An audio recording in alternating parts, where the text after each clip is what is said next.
Sometimes when we go to universities, we learn so much for so many years. But how much will you actually implement when you get your job? It's a small percentage of what you've learned. When it comes to Islam, that is not the case. Whatever you learn, you implement. Whatever you know about Muhammad sallallahu alaihi wasallam, you put into practice. This is the gift of Allah. And your test is to ask yourself, am I putting more and more into practice as time is passing? Or am I becoming worse? May Allah subhanahu wa ta'ala protect us and grant us ease. This brother told me, he says, I am diagnosed with such a severe illness in the lung that my doctor said to me, when you put your head down at night, don't have the hope of waking up in the morning. If you wake up in the morning, you are lucky. So he said, since that day, when my eyes open in the morning, my eyes open and I realize that I'm alive, I say, thank God. He said, do you Muslims realize that you do that every single day? But as I'm going, everyone I saw was with the phone. Besides just a few. I could perhaps count them in one hand. And I was one of them. I also picked up my phone because I had to message the brother that I've landed. Subhanallah. But I looked at it and I said, you know what? Life has changed. And it's changed too quickly. And it's changed dramatically and so much in such a little while that we forget there are real life people around us. So as soon as I sent my message, I put my phone back and I started greeting one or two guys. Just to create something. Assalamu alaikum. Alaikum assalam wa rahmatullah. Back on the phone. I said, oh no. What to do? One Yunus-Padi rahmatullah used to say that even to relieve ourselves is a bounty of Allah. And somebody said, how can such a natural thing be a bounty of Allah? To go and relieve yourself, that is normal, it's natural. How is it a bounty of Allah? And at that time, Maulana said, ask the person who cannot relieve himself naturally and needs a catheter, and he will tell you what a bounty it is. When I die, my money is not going to follow me. But how I spent my money will follow me because it becomes a deed. It becomes an action, an act. Amazing. So when you convert your money into a deed, you take it with you. But when you leave it, it stays behind, like the hadith. Recently we were there to take people out of a tent and put them into a little container.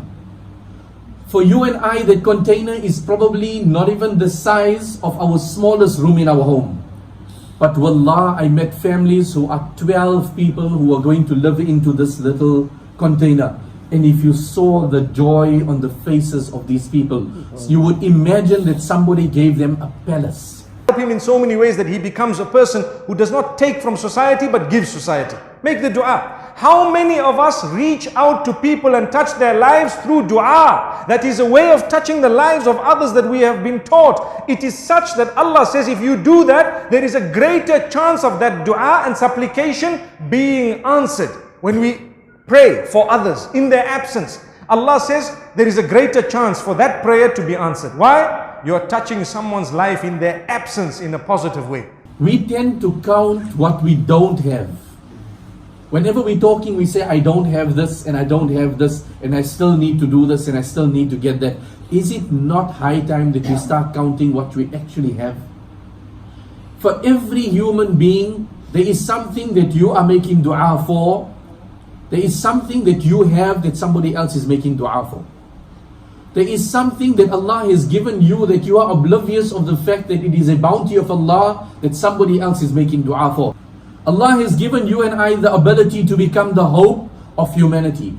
Ali radiallahu anh said, the greatest bounty, the greatest ni'mah that Allah can give anybody is for somebody to see me as an avenue for the fulfillment of their desires. For someone to see me as an avenue of the fulfillment of their request.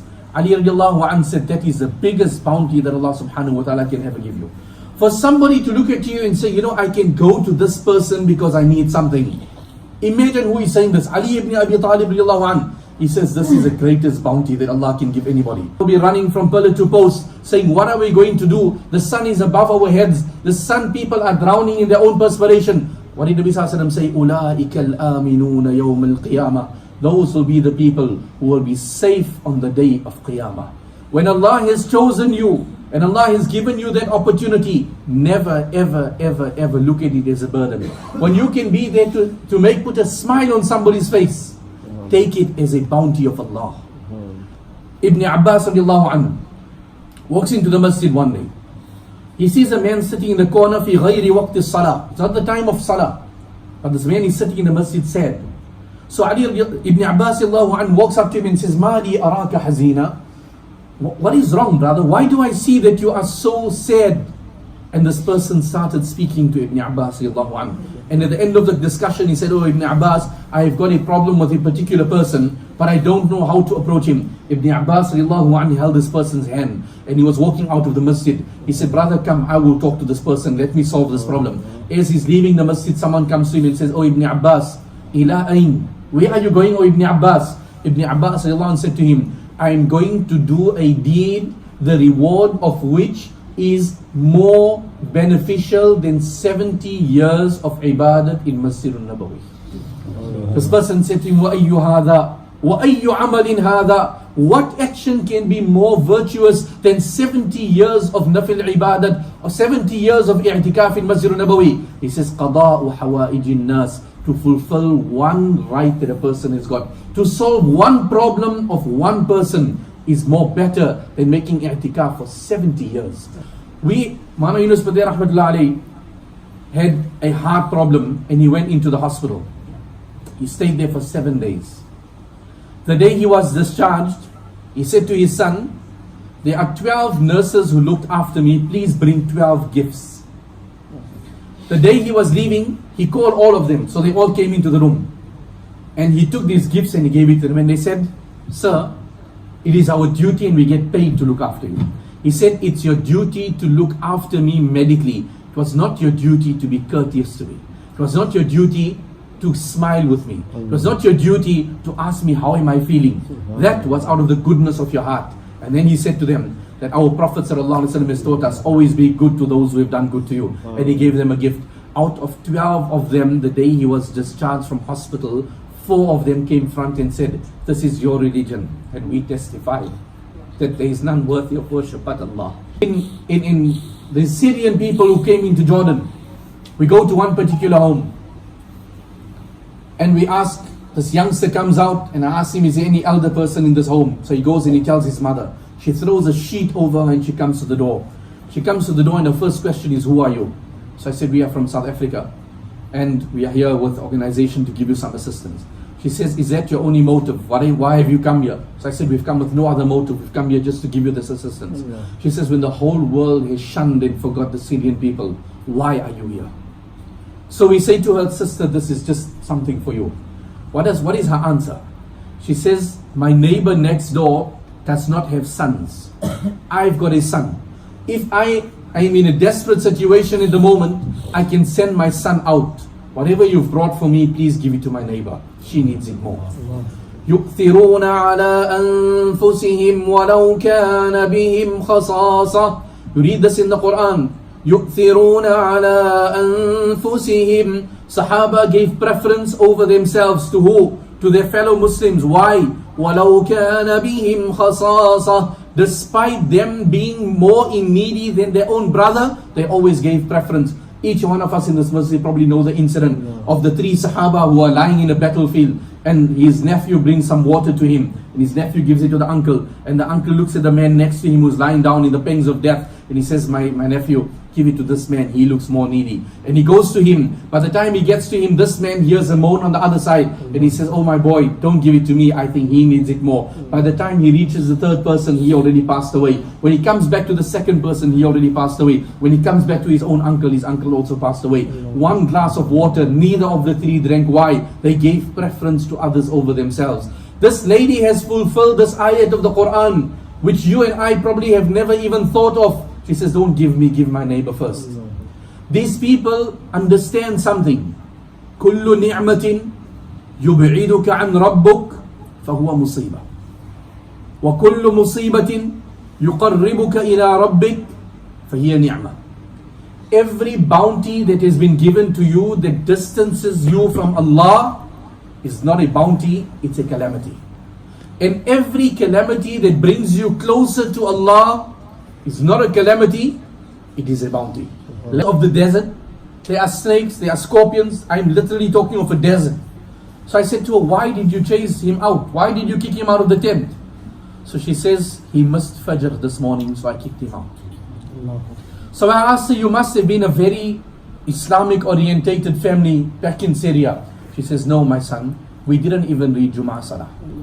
She says, when we forgot Allah, then Allah took away everything we have. I told my children, now if we turn our backs on Allah, and Allah takes away even the tent that Al-Imdad gave us in this little food, then what will we do? I ask you a simple question, who's closer to Allah? That woman with that conviction, you and I. But there is a means of hope. You and I are that hope. Allah has given each and every one of us the ability. And understand, when we help others, we are not helping them. You think I'm mad? When we go out and assist people, who are we actually assisting? Ourselves. The difference, why Sahaba gave everything? Why? What motivated Sahaba? I asked today in this masjid, all of us that are sitting here, if someone were to ask, are you able to give half of your net worth in charity today? Don't answer it. Ask yourself. How many of us in this masjid would be able to say, I'm going to give half of my net worth in charity? How did Sahaba do it? How did Sahaba come and give, oh Nabi of Allah, this is 50% of whatever I own?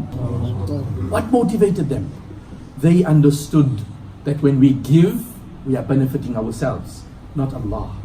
That is why it is said that when Allah blesses you, don't raise your wall in your fence, raise your table. When Allah gives you, give more, and then see the barakah. So he says, what do you mean? He says, I was diagnosed with a severe illness.